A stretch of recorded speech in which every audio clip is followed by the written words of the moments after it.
Good morning, everybody. It is day one on my new adventure here.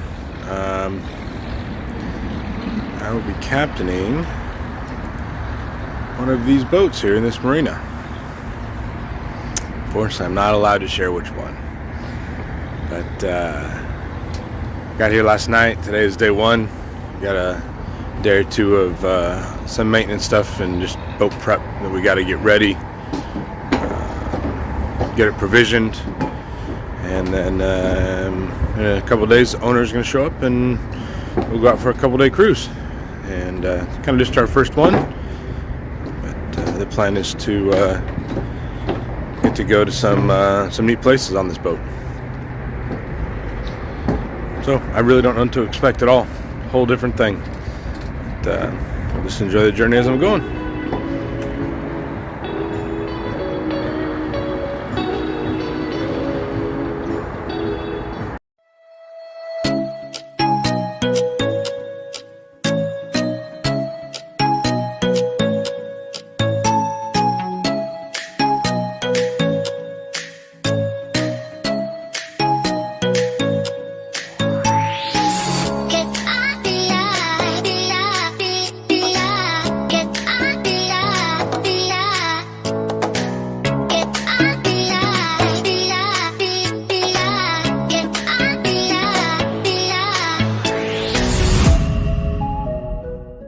Meanwhile, Chris fixed all the AC issues, the power issues for us, and he went off to Miami. And now we are here packing. I went up to Naples to drop some stuff off at my parents' house and say hi to them now that they live close by. And I'm back on the boat. We're going to do all the chores, homeschool. We started homeschool this last week, and start packing up because we're going to start moving off the boat and getting ready for the new people to move on. Come see him. He's back. He's eating our bottom.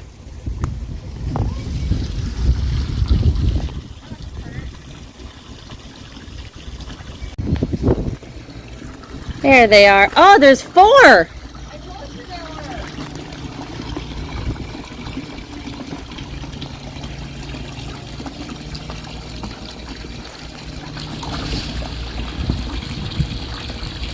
Of course, every other day we pump out, which no one really loves to do. So sometimes there's bickering in that process.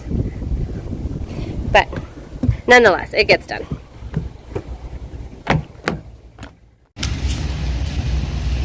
Today is survey day, so we have the surveyor on board, and we're gonna. The buyer should be here any minute. Do a once-over and get about info down on his report. Take it about an hour down the island here. Get it hauled out. Do a sea trial inspection. Come right back. Hopefully, you don't find anything bad. Right now, we have the cats and all the cat stuff in here, and we're going to be taking them over to Discipleship, Kayla and Anna's boat, and they will be staying there for the day while we are here. You'll ruin your teeth. While the surveyor's here. So, Tiger, stop. have fun at teeth. Discipleship. Yeah, Tiger's trying to bite through it. Litter box where you want it.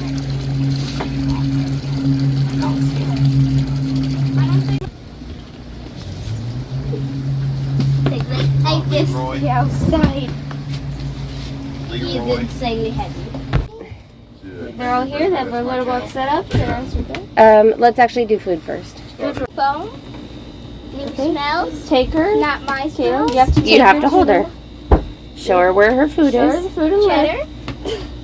She's like, oh, litter box. Would they know where the Litter box, my safe place. the food in front of the bench She here? jumped into it. That'd be fine. Next, we'll let you come here. She doesn't want to leave the litter box. That's yeah, fine. it's her safe place. Okay, and then show her where her food and water is. I'm moving it. It's like, new person, jump. Abandoned ship. Your love, drinking running water like from the tap or something. Hey. But don't do it.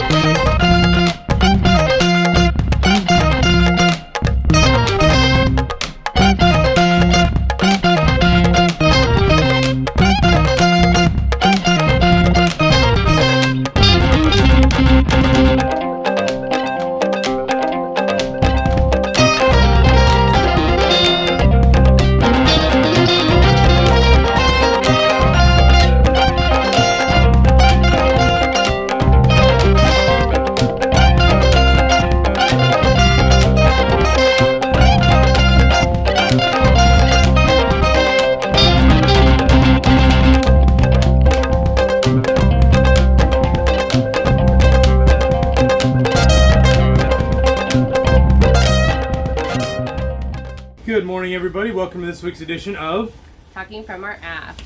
So, what they just see in the video? The boat got hauled out. I didn't really get a lot of video of the actual surveyor because I wasn't on the boat. You were dealing with kids. But I got some video of the haul out. So in this week's Talking from Aft, we're going to talk about survey and what that process looks like and answer some questions there.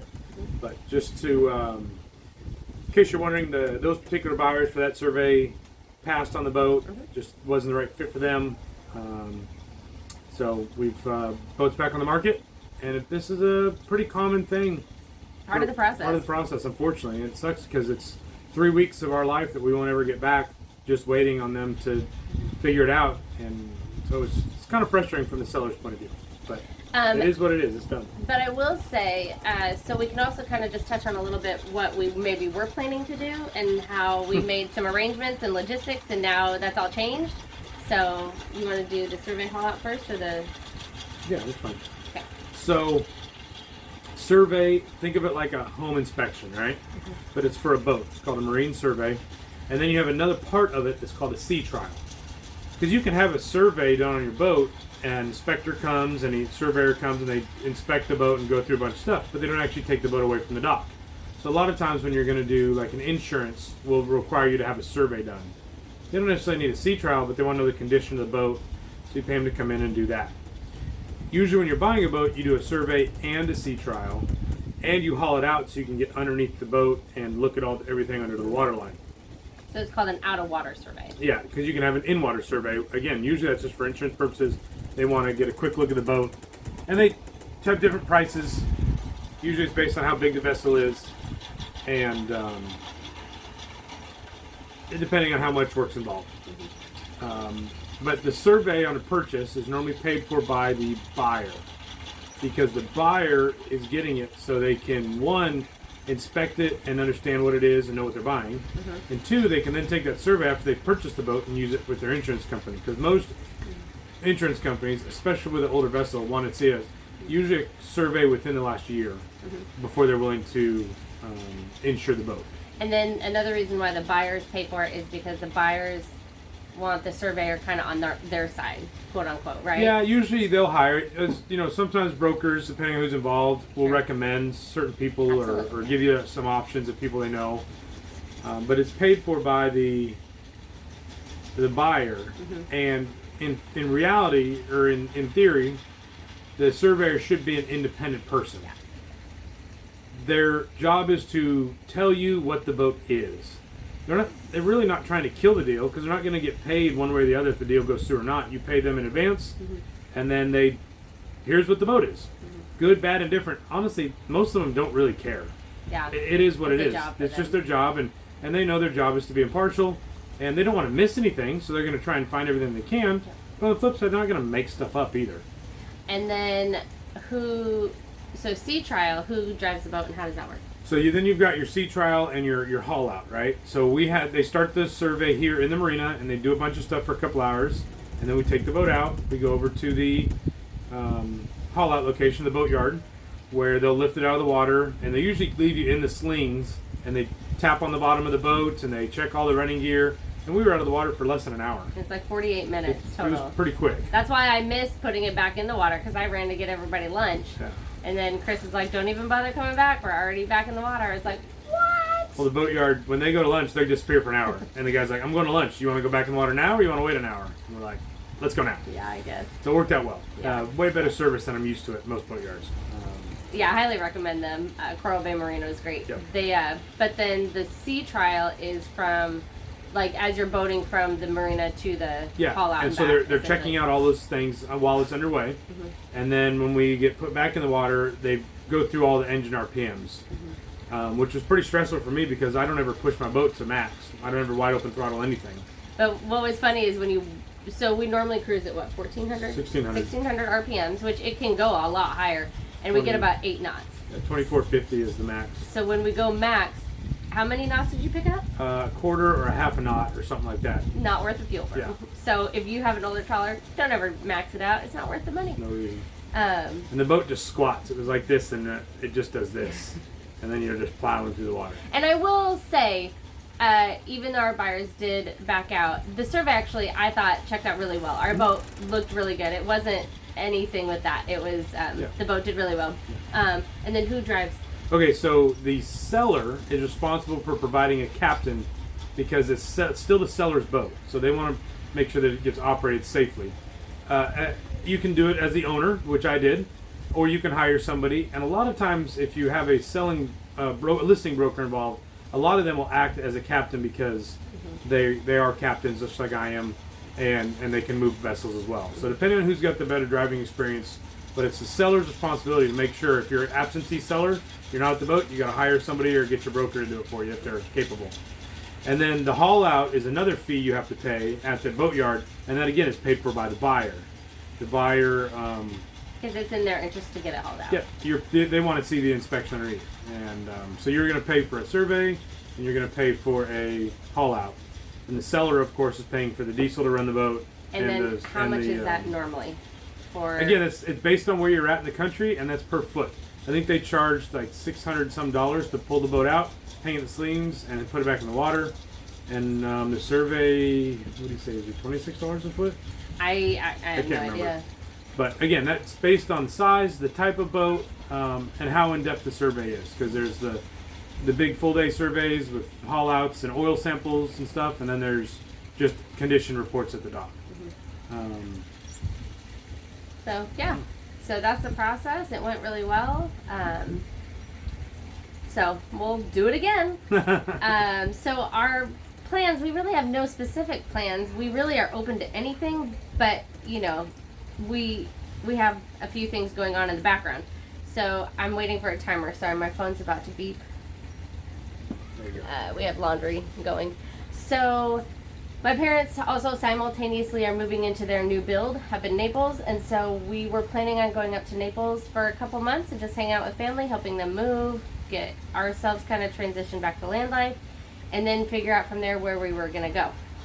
And that now I had already got an apartment in Naples, and now we've canceled all that because obviously we don't know now when we're going, so we're going to stay on the boat now until it sells. Yeah, but we'll have to move it out of the Keys because we got to be out of this marina by the end of the month. And so we'll. Yeah, marinas in the Keys, you can only stay so long. They just like to keep people rotated. Yeah. So we'll head north. I think we've got an eye on a marina up on the east side of Florida, which if we're trying to sell a boat, that's a good location. I'm gonna sneeze here. And then look for jobs. We gotta, find a place for a marina, and then where we can get plugged into community. Yep. And then because that's the whole point of going back to land is for the boys to be able to plug in to community with friends and kind of have a home base.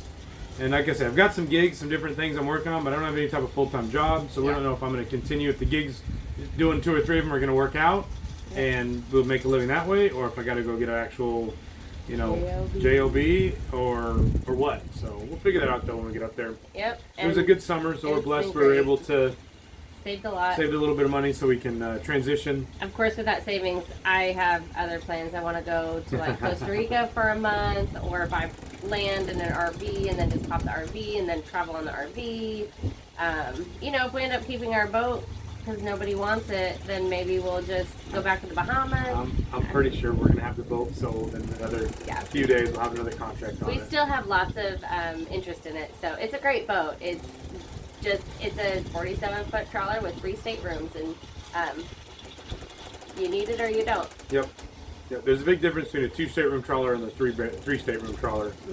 And people like the boat for the size, but then they realize, it's probably bigger than they need, and so you get a lot of people that are in the $50,000 to $100,000 price range, and they like the thought of a bigger boat, but when it comes down to it, when you buy a boat, it's not just the boat. There's always stuff you got to do to the boat. Then you got to pay to park the boat, and you got to fill the diesel, and you got to move the boat. And so there is more when you first buy a boat, and there's always stuff you're going to want to do to it just to make it yours. Yeah. And when you start adding all that up, it can definitely scare some buyers, especially first timers that not quite sure what they're getting into. It can, and that's why a lot of deals do fall apart. I've seen several deals, not in this one, but other boats that I've worked with fall apart just because of buyer's remorse almost before it actually gets done. It's kind of like, you know, any big, large purchase or big, large event, you always question yourself.